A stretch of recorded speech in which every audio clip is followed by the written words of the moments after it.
दोपहर का समय था। चीकू खरगोश आराम से पेड़ के नीचे सोया हुआ था। टूनी चिड़िया आसमान में 2-3 चक्कर काट कर आकर चीकू के कान के पास चिल्लाती है जोर से।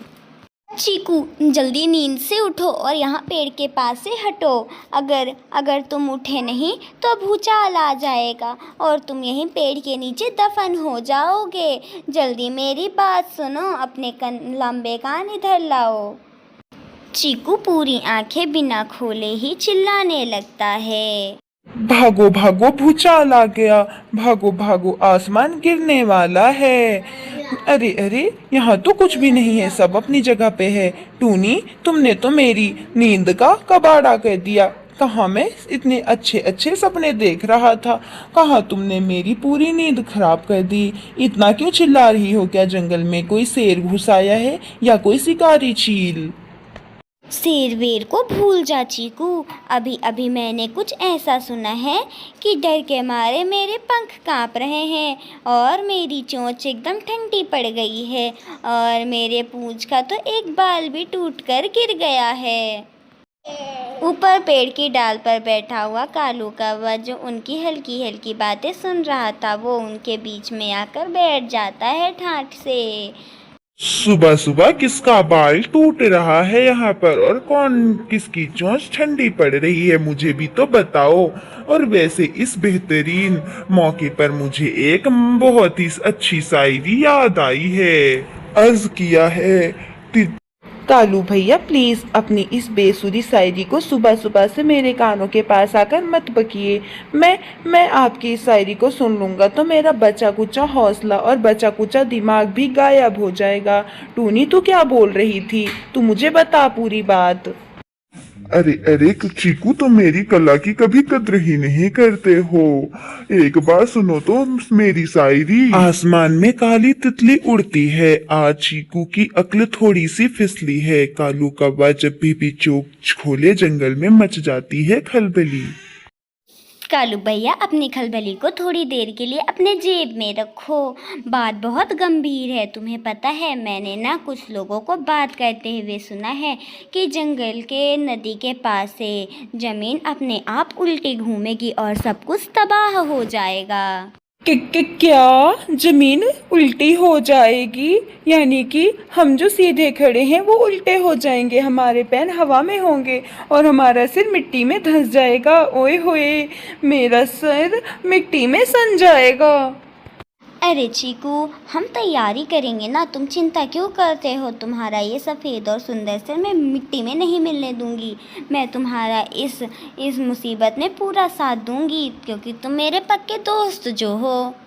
अरे अरे टूनी, आज सुबह तुम कौन से बेल का पत्ता चबा कर आई हो? तुम पागल हो क्या? जमीन भी कभी उल्टा घूमती है क्या? या तो फिर जमीन के नीचे कोई झूला लगा हुआ है जो बटन दबाते ही इसे उल्टा घुमा देगी। अरे अरे कालू भैया, आप समझते नहीं हैं। आपको तो मेरी बात का केवल मजाक उड़ाना आता है।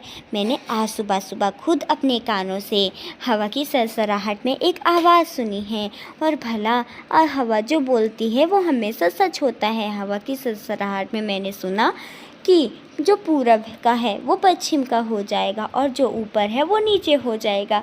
तो भला तुम ही सोचो कि क्या मतलब हुआ इसका। अगर पूर्व पश्चिम का हुआ तो सूरज दादा भी अपना रास्ता भूल जाएगा, और जब वो सोकर उठेंगे तो वो बोलेंगे मैं कहाँ आ गया, और फिर जब वो रास्ता भूल जाएंगे तो हमारे इस बरगद के बड़े पेड़ पर आकर बैठेंगे, और जब वो यहाँ आएंगे तो चीकू के सारे सफेद बाल जलकर भस्म हो जाएंगे। अरे कालू भैया, आप तो मुझे डराने में टूनी से भी ज्यादा उस्ताद निकले।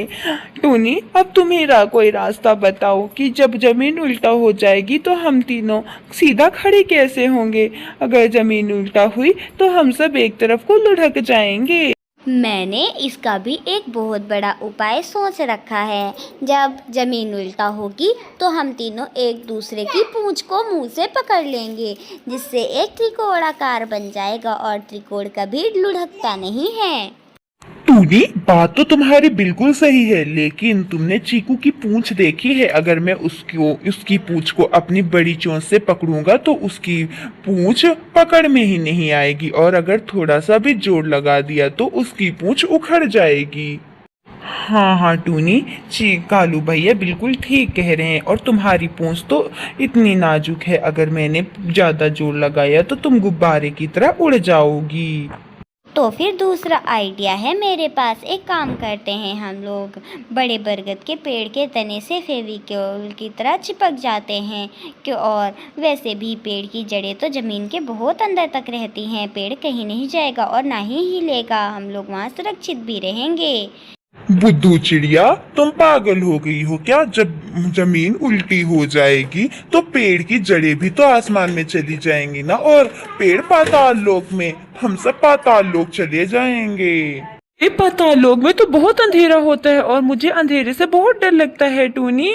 और कालू भैया तुम तो काले ही हो, और काले काले तो तुम तो अंधेरे में वहाँ गायब भी हो जाओगे। मैं तो सफेद रंग का हूँ, मैं ही वहाँ चमकूंगा।